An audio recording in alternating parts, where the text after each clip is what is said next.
கடவுள் அருள் டிவி நேயர்களுக்கு அஸ்ட்ரோ கேசேங்கன் பணிவான நமஸ்காரங்கள். வார பலன் 26/2/2024 3/3/2024 வரை உண்டான வாரத்திற்கு மேஷம் முதல் மீனம் வரை என்னென்ன பலன்கள் அப்படின்றத பார்க்கலாம். இந்த வாரத்தின் கோல்சாரம் அப்படின்னு எடுத்தோமேனால் காலபுருஷ தத்துவத்தின் முதல் ராசியான மேஷ ராசியில் குரு பகவானும், 6ஆம் இடம்னு சொல்லக்கூடிய கன்னியா ராசியில் கேது பகவானும், மகரத்தில் செவ்வாய் பகவான் உச்சம் பெற்றும், கும்பத்தில் சூரிய பகவான், சனி பகவான் மற்றும் சுக்கிர பகவான், மீனத்தில் புத பகவானும் ராகு பகவானும் இருக்கா. இந்த வாரத்தில் பார்த்தாலேயானால் சந்திர பகவான் அதிவேகமாக செல்லக்கூடிய கிரகம் அப்படின்னு சொல்கிற சந்திர பகவான் உத்தர நட்சத்திரம் முதல் பாதம், அதாவது சிம்ம ராசியிலிருந்து கேட்ட நட்சத்திரம் வரலும் போகிறார். கேட்ட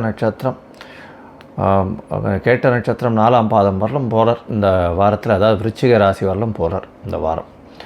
இந்த வாரத்தில் வரக்கூடிய சுப நாட்கள் அப்படின்னு பார்த்தாலேயானால் 28ஆம் தேதி சதுர்த்தி, தேய்பிறை சதுர்த்தி அப்படின்னு சொல்லக்கூடியது, சங்கடஹர சதுர்த்தி, எல்லா விதமான கஷ்டங்களையும் நீக்கக்கூடிய சதுர்த்தி அப்படின்னு சொல்லக்கூடியது. அருகில் இருக்கக்கூடிய விநாயக பெருமானை போய் சேவிச்சுட்டு அந்த 9 தரம் பிரதட்சணம் பண்ணிவிட்டு ஒரு தேங்காயை உடைச்சிட்டு வந்தேலையானால் 9 முறை தோப்புகரணம் போட்டுட்டு வரும்போது கையில் ஏதாவது இந்த எருக்க மாலையும் இல்லை அருகம்புல் இதெல்லாம் கொண்டு போய் போட்டுட்டு வர்றதன் மூலியமாக உங்களுக்கு வரக்கூடிய வந்த எல்லா விதமான கஷ்டங்களும், பணக்கஷ்டம், மனக்கஷ்டம், எந்த விதமான கஷ்டங்களாக இருந்தாலும் உடல்நிலையில் இந்த செட்பேக்குன்னு சொல்லக்கூடிய பிரச்சனைகள் இது எல்லாமே தீரக்கூடிய வாய்ப்புகள் மிகவும் அதிகம். சரி, இந்த வாரத்தில் வரக்கூடிய மற்றும் ஒரு பெரிய விசேஷம் சஷ்டி விரதம். சஷ்டி விரதம் 1/3/2024 வருது. சஷ்டியில் அதுவும் தேய்பிறை 6ஆம் நாள் சஷ்டி வருது. இந்த சஷ்டி விரதத்தை இருப்பவர்கள் குழந்தை பேருக்குன்னு பார்த்து கொண்டிருப்பவர்களுக்கு குழந்தை பேருக்கு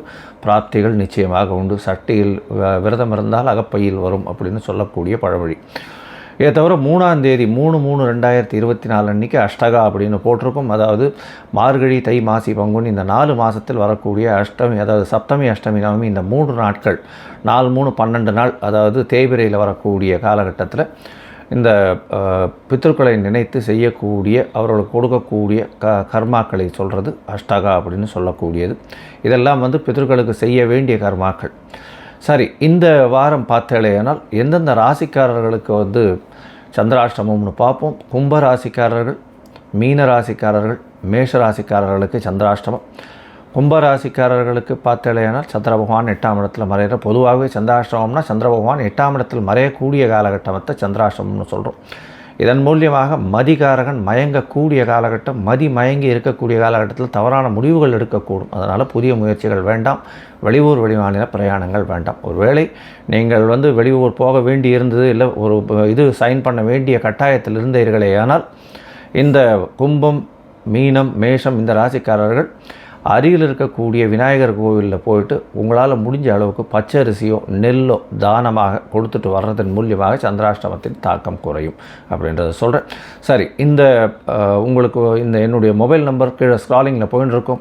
உங்களுக்கு அஸ்ட்ராலாஜிக்கல் கன்சல்ட் தேவைப்பட்டதுன்னா எனக்கு ஃபோன் பண்ணுங்க.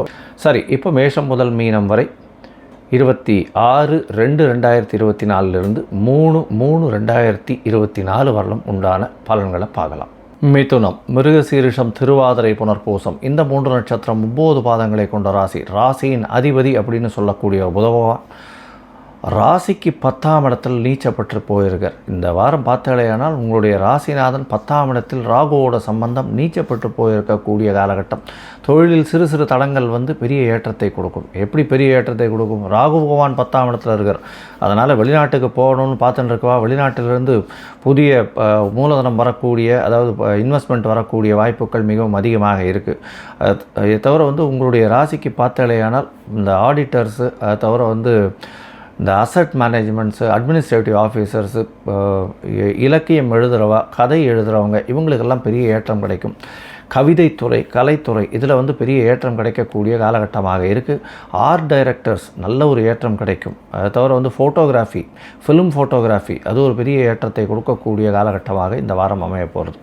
இந்த வாரத்தில் பார்த்தோம்னா உங்களுடைய ராசிக்கு 11ஆம் இடத்தில் இருக்கக்கூடிய குரு பகவான் மூலியமாக பெரிய ஏற்றம். ஏன்னா தொழிலில் அபரிமிதமான ஏற்றம் கிடைக்கும். சிறு தடங்களுக்கு பிறகு பெரிய அதாவது இன்வெஸ்ட்மெண்ட் உங்களுக்கு கிடைக்கக்கூடிய காலகட்டம். தொழிலில் அபரிமிதமான லாபம் கிடைக்கக்கூடிய காலகட்டமாக இருக்குது. உங்களுடைய ராசிக்கு 8ஆம் இடத்தில் செவ்வாய் பகவான் இருக்கிறது இன்னும் விசேஷம். ஏன்னா 6ஆம் அதிபதி 8ஆம் இடத்தில் மறைஞ்சிருக்கிறதுனால நிச்சயமாக வெளிநாடு பயணம் போகக்கூடிய வாய்ப்பு உண்டு. வெளிநாட்டிலிருந்து நல்ல செய்தி வரக்கூடிய வாய்ப்புகள் உண்டு. உங்களுக்கு வந்து ரியல் எஸ்டேட்டில் வந்து ஒரு பெரிய ஏற்றம் கிடைக்கக்கூடிய வாய்ப்புகள் உண்டு. திடீரென்று அதாவது நீங்கள் வாங்கி வச்சிருந்த லேண்ட் வந்து எதிர்பாராத விதமாக பல மடங்கு ஏறக்கூடிய வாய்ப்புகள் இந்த வாரத்தில் அமைய போகிறது. இந்த வாரத்தில் பார்த்தாலேயானால் உங்களுடைய சப்தமாதிபதின்றவர் வந்து 11ஆம் இடத்தில் இருக்கிறதுனால திருமண யோகம் நிச்சயமாக உண்டு. 11ஆம் அதிபதியும் உச்சம் பெற்று போயிருக்கிறதுனாலையும் 11ஆம் இடத்தில் குரு பகவான் 7ஆம் அதிபதி அவரே அவருடைய வீட்டை பார்க்கறதுனாலையும் நிச்சயமாக திருமணத்திற்கு பார்த்து கொண்டிருப்பவர்களுக்கு திருமண யோகம் நிச்சயமாக உண்டு. இந்த வாரத்தில் உங்களுடைய ராசிக்கு 9ஆம் இடத்துல வந்து சனி பகவான், சூரிய பகவான் மற்றும் சுக்கிர பகவான் இருக்கிறது ரொம்ப விசேஷம். ஏன்னா 5ஆம் அதிபதி 9ஆம் அதிபதியோடு சேர்ந்து இருக்கக்கூடிய காலகட்டம், 5, 9 அதிபதிகள் சேர்ந்து இருக்கக்கூடிய காலகட்டம் வந்து உங்களுடைய பாக்கியஸ்தானமும் பூர்வ புண்ணியஸ்தானமும் வலுப்பெற்று போகக்கூடிய காலகட்டமாக இந்த வாரம் அமைகிறது. உங்களுக்கு எந்த விதமான தடங்கள் வந்தாலும் அந்த தடங்கள் தானாகவே சரியாக போகக்கூடிய வாய்ப்புகள் நிச்சயமாக இந்த வாரத்தில் இருக்குது. இந்த வாரம் பார்த்தாலேயானால் அதாவது 26/2/2024 3/3/2024 வரலும் உண்டான வாரத்தில் உங்களுடைய ராசிக்கு சந்திர பகவான் 3ஆம் இடத்துல, அதாவது 3ஆம் இடத்துல காத்தால ஒரு 7:45 வரலும் இருக்கார். அதற்கு பிறகு 4ஆம் இடத்துக்கு போகிறார். 4ஆம் இடத்துல 26ஆம் தேதி காத்தால 7:45 28ஆம் தேதி ராத்திரி ஒரு 7:30 மணி வரலும் இருக்கார். இந்த காலகட்டத்தில் கேதுவோட சம்பந்தம் மாறதுனால உங்கள் தாயாரின் உடல்நிலையில் சிறு சிறு பிரச்சனைகள் இருக்கக்கூடிய காலகட்டம். உங்களுடைய ராசிக்கு பார்த்தாலேயானால் படிக்கக்கூடிய மாணவர்களுக்கு சற்று மறதி அதிகரிக்கக்கூடிய வாய்ப்புகள் உண்டு.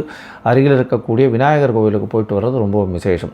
குடும்பத்தில் நல்ல ஏற்றம் கிடைக்கக்கூடிய காலகட்டம். இருந்தாலும் சண்டை சச்சரவுகள் சிறு சிறு வாய்ப்புகள் உண்டு. ஏன்னா செவ்வாய் பகவான் உங்களுடைய ராசிக்கு 2ஆம் இடத்தை பார்க்குறது அந்த அளவு உச்சிதம் இல்லை. உங்களுடைய ராசிக்கு பார்த்தாலேயானால் 5ஆம் இடத்துல சந்திர பகவான் போகிறார். 5ஆம் இடத்துல போகும்பொழுது குருவின் பார்வையில் இருக்கிறதுனால ரொம்ப கல்யாணமாகி ரொம்ப நாள் வந்து திருமணமாகி ரொம்ப நாள் வந்து குழந்தைக்கு வெயிட் பண்ணிட்டு இருக்கவாளுக்கு குழந்தை பிராப்தி ஏற்படக்கூடிய பாக்கியம் உண்டு. அது வந்து 27ஆம் தேதி சாயந்தரத்துலேருந்து 2ஆம் தேதி கார்த்தால ஒரு 4:30 மணி வரலும் இருக்கக்கூடிய காலகட்டம்.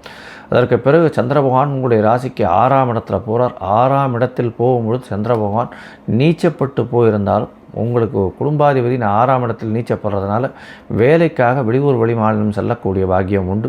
புதிய வீடு வாங்கக்கூடிய வாய்ப்புகள் நிச்சயமாக இருக்குது. அதற்காக புதிய கடன் வாங்கக்கூடிய வாய்ப்புகள் இந்த வாரத்தில் வருது. இந்த வாரத்தில் பார்த்தோம்னா அருகில் இருக்கக்கூடிய செட்டி புண்ணியம் போயிட்டு வாங்க. குழந்தைகள் படிக்கக்கூடிய குழந்தைகளுக்கு வந்து அயக்ரீவர் சோஸ்திரம் போய் சொல்லிட்டு செட்டி புண்ணியம் போயிட்டு அயக்ரீவர் பெருமாளை சேவிச்சுட்டு வர்றதன் மூலியமாக படிப்பில் ஒரு நல்ல ஏற்றம் கிடைக்கும். மறதி வரக்கூடிய காலகட்டமாக இருந்தாலும் அது நல்லபடியாக மறதியும் போய் நல்லபடியாக ஹயக்ரீவர் அருள் நிச்சயமாக இருக்கக்கூடிய காலகட்டமாக இந்த வாரம் அமைய போகிறது. கடவுள் அருள் டிவியை பார்த்தமைக்க நன்றிகள். மேலும் இது போன்ற தகவல்களை தெரிந்து கொள்ள கடவுள் அருள் டிவியை சப்ஸ்கிரைப் செய்யுங்கள். மறக்காமல் பெல் ஐக்கானை கிளிக் செய்யுங்கள்.